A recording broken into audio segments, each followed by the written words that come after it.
জিনিস। প্রথম জয় পেলে কত দরকার ছিল দলের জন্য? প্রথম জয় পেয়েছি, অবশ্যই এটা ভালো লাগার একটাই যে ট্রাই করছি টিম ওয়াইজ, যেহেতু team game cricket, team wise খেলতে পারছি। ব্যাটিং যেমন আমাদের যে ফার্স্ট ওভারে উইকেট ফল করার পর ওসমান, তারপর আমাদের ক্লার্ক যেভাবে ব্যাটিং স্টার্ট করছে, আসলে একটা ভালো টোটাল স্কোর দিছে বিদায় আমরা এই ম্যাচটা উইন করতে পারছি। আর মানে দলটা তো মানে একটা দল তো বুঝতেই পারে কম্বিনেশনটা জেল করতে সময় লাগে। আপনি মনে হচ্ছে যে 2-3 ম্যাচ হয়ে গেলে কিরকম কম্বিনেশনটা জেল হয়ে যাবে? অ্যাকচুয়ালি এখনও আবার যদি সত্যি কথা বলি যে হ্যাঁ, এখনও ফার্স্ট ম্যাচ হারার পর কিন্তু আমাদের সব টিমে এমনই মনে হয়, যেহেতু উইনিং মুভমেন্ট সবসময় টিমের জন্য বেটার একটা মোমেন্ট ক্রিয়েট করে। সো আজকের ম্যাচ জেতার পর যেহেতু আমরা ম্যাচ জিতছি আজকে, সো নেক্সট ম্যাচ অবশ্যই এই ইউনিটিটা, তারপর টিম এফোর্ট যদি ঠিকঠাক থাকে, ইনশাল্লাহ জেলটাও ঠিক হয়ে যাবে। আর আফ্রিদি আসলে রোলটা কি আপনার মনে হয়? What does he break? Afridi আসলে অ্যাকচুয়ালি ও তো একজন মেন্টর আমাদের টিমে। সো যেহেতু অনেক এক্সপিরিয়েন্স, সবগুলো ফ্র্যাঞ্চাইজি লিগ খেলছে, ওয়ার্ল্ড ক্রিকেটে কিন্তু অনেক দিন ক্রিকেট খেলছে। সো ও as a team, as a mentor হিসাবে যতটুকু আমাদেরকে ইনফরমেশন শেয়ার করা, ততটুকু আমাদেরকে ইনফরমেশন বেটার ক্রিকেট খেলার জন্য শেয়ার করতেছে। সানি ভাই, মানে টুর্নামেন্টের একদম আগে স্টেজে এরকম একটা বড় জয় পাইলে সেটা কি মানে পরের ধাপের জন্য আপনাদেরকে ইন্সপায়ার করবে? অফকোর্স এটা সবসময় যে উইনিং মোমেন্ট তো উইনিং মোমেন্টই। সো ম্যাচ উইন করলে সবসময় টিমের মোরালি, তারপর যদি কনফিডেন্স লেভেল, ইউনিটি বলেন, সব কিছু ঠিকঠাক থাকে। সো ফার্স্ট ম্যাচ যেহেতু হেরে গেছি, সো আজকের ম্যাচটা আমাদের জন্য ইম্পর্টেন্ট ছিল যে উইন করাটা। আলহামদুলিল্লাহ আমাদের সবার টিম এফোর্ট এবং সবার যার যার জায়গায় বেস্ট খেলাতে আমরা উইন করছি। আপনি নিজেও খুব ভালো করেছেন, মানে 4 ওভারে একটা মেডেনও আছে, 3 উইকেট পাইছেন, মানে নিজের বোলিংটা নিয়ে কথা। না, আলহামদুলিল্লাহ উপরওয়ালার কাছে যে আমি আমার যে প্ল্যান ছিল, প্ল্যান ওয়াইজ আমি বোলিং করতে পারছি, আমার টিমের জন্য আমি কন্ট্রিবিউশন করছি। সো এটার জন্য অফকোর্স যে আলহামদুলিল্লাহ উপরওয়ালার কাছে যে আমি আমার টিমের জন্য যতটুকু করার আমার সাইড থেকে আমার বেস্টটা, আমার মনে হয় যে আমি আমার বেস্টটা দিচ্ছি, এর জন্য হয়তো ভালো করতে পারছি। সানি ভাই, আপনাদের ওসমান যখন সেঞ্চুরিটা করে তার পাশাপাশি ক্লাব মানে ওকে অনেক ভালো তাদের 200-র উপরে আপনাদের স্কোরটা হয়। এরপর আমরা দেখছি রাজশাহীর ব্যাটিংটা আমরা দেখলাম টপ অর্ডারের দিকে ওরা খুব ভালো ব্যাটিং করে, ওইটাতে আপনারা খুব ভালোভাবে মানে কি বলবো সামাল দিতে পারছেন, তাতে করে 100 রানের ব্যবধান, 105 রানের ব্যবধানে ম্যাচটা জিতে। এটা কি বলারদের জন্য একটা মানে চাপ কম হয়ে গেল কিনা যখন বড় স্কোরটা হয়? অফকোর্স বলারদের জন্য তো যখন বোর্ডে যখন বড় একটা বিগ স্কোর থাকে, আমাদের জন্য তো অফকোর্স এটা একটা যে একটু চাপটা কম থাকে। আর যেহেতু ওদের স্টার্টিং কিন্তু খুব ভালো করছে পাওয়ার প্লে, তার T20 গেম এই শর্টার ভার্সনে কিন্তু যে মেন খেলাটাই কিন্তু 6 ওভার উপর ডিপেন্ড করে। সো আমরা আমাদের প্রসেসে ছিলাম যে বলারদের যে হ্যাঁ, একটা দুইটা ওভারের দিক থেকে হয়তো রান স্কোর হবেই। সো প্যানিক যাতে না হই, কারণ 200 রান কিন্তু প্রতি ওভারে ওদেরকে অলমোস্ট 12-এর মতো রান দরকার ছিল।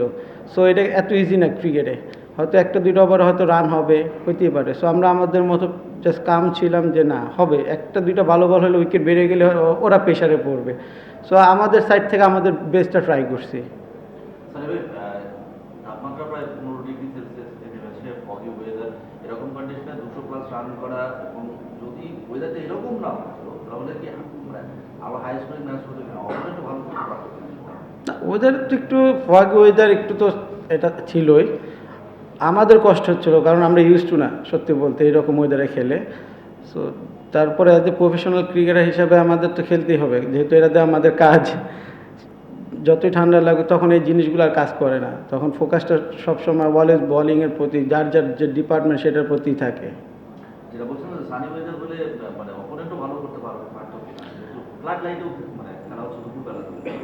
না, এরকমটা না, আমার মনে হয় যে ওয়েদারটা কিন্তু দুপুর থেকে এরকম ছিল। এমন হয়তো যে দুপুরে যদি একটু রোদ থাকতো তাহলে একরকম ছিল, রাতে ফগে হয়েছে যে বোলিংয়ের জন্য একটু ডিফিকাল্টি, ডিউ যদি পড়ে তখন বল গ্রিপ করা ডিফিকাল্ট হয়ে যায়। বাট শুরু থেকে কিন্তু এমনই ছিল, সারাদিন হোল্ডে এমনই ছিল। এটা ডিপেন্ড করে আপনার যে ডিউটা থাকলে একরকম হয়, ডিউটা না থাকলে আরেক রকম।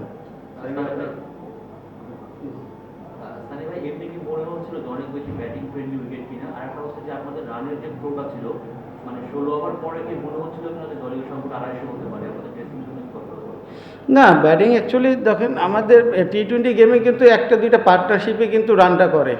সো যে যখন আমাদের সেট ব্যাটসম্যান আউট হয়ে গেছে, তো তখন এক্সপেকটেশন কিন্তু তখন যদি বেশিও থাকে তখন এটা পসিবল হয় না, কারণ একটা নতুন ব্যাটসম্যান গিয়ে রান করা এত ইজি না, T20 এত শর্টার ভার্সনে এত ইজি হয় না তখন। আমাদের মেন কাজটাই করে দিয়েছে ওই যে উপরে যারা ব্যাটিং করে ওসমান, ক্লার্ক, অরাকর, মিথুন। সো পরের ব্যাটসম্যানগুলোতে এই চাপ প্রেশারটা ছিল না। হায়দার আলী খুব অল্প রান করছে, বাট ওই সময় যেটা দরকার ছিল যে বল টু বল রান করা, সো প্রসেস অনুযায়ী ব্যাটিং করাতে হয়তো আমরা 219 করছি। আপনার বোলিং নিয়ে একটু জানতে চাচ্ছি। আমরা সাধারণত আপনাকে যে ক্যারেক্টারে বল করতে দেখি, মনে হয়েছে যে হচ্ছে কি আপনি হয়তোবা এই বিপিএল এর আগে কিছুটা আপনার বোলিং নিয়ে একটু এক্সট্রা কাজ করেছেন, স্পিড করানোর ক্ষেত্রে কিংবা বল একটু কুইকার ডেলিভারি ক্ষেত্রে, যদি সেই বিষয়ে একটু বলেন। কারণ আপনার রিদমটা নিয়েও যদি একটু বলেন, লাস্ট সিজন এই সিজন কম্পারেটিভ পার্থক্যটা কি? ম্যাসিভ কোনো চেঞ্জেস নাই, বাট T20 গেমে শুধু এটাই বলবো যে একই টাইপের বোলিং করা আসলে ইজি না বলতে যে ব্যাটসম্যানের জন্য ইজিয়ার হয়ে যায়। সো এর জন্য আপনার পেস ভেরিয়েশন বলেন, তারপর যদি ওই ক্রিজ ইউজ করা বলেন, সেইগুলো নিয়ে ফোকাস বেশি ছিলাম। কারণ ব্যাটসম্যান রিড করে এক সিমিলার বলতে আসলে পসিবল না, সবার ফুটওয়ার্ক বলেন এক হয় না। সো ট্রাই করছি যে যার উইক জোন যেটা বা যে খেলতে স্ট্রং জোনটাতে যাতে বোলিং না করতে পারে ওইটা নিয়ে কাজ করছি। আপনি প্লেয়ার্স ড্রাফটে সিরিজ সাইডে ছিলেন, পরে মিউচুয়াল এগ্রিমেন্টে চট্টগ্রাম ডিস্ট্রিক্টের প্রত্যাশা থেকে আসলে আপনাকে দলে নিয়েছে, এবং সেই প্রত্যাশা আসলে আপনি চাপ গ্রহণ করে বিষয়টা আসলে আপনি কিভাবে দেখেন? না, অ্যাকচুয়ালি অ্যাজ এ প্লেয়ার কিন্তু আমি যেহেতু সিলেটের প্লেয়ার ছিলাম, ড্রাফট থেকে নিয়েছে, সো এটাতে কিন্তু আমি হয়তো সিলেটের হয়ে খেলতাম।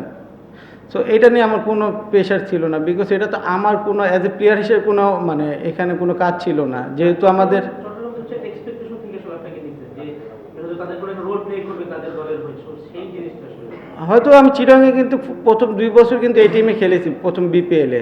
তো তাদের আমার কাছে হয়তো এক্সপেকটেশন অনেক বেশি ছিল, তাদের হয়তো ছিল, বাট আমার অ্যাজ এ প্লেয়ার আমার তো কাজ হবে সবসময় পারফর্ম করাই, যে টিমে খেলি না কেন আমার বেস্টটা দেওয়া। সো আমি আমার বেস্টটা দিয়েছি, ইনশাল্লাহ আল্লাহ হয়তো আমাকে সাপোর্ট করছে, বা আল্লাহর উসিলায় সব কিছু হয়েছে আমার। Thank you.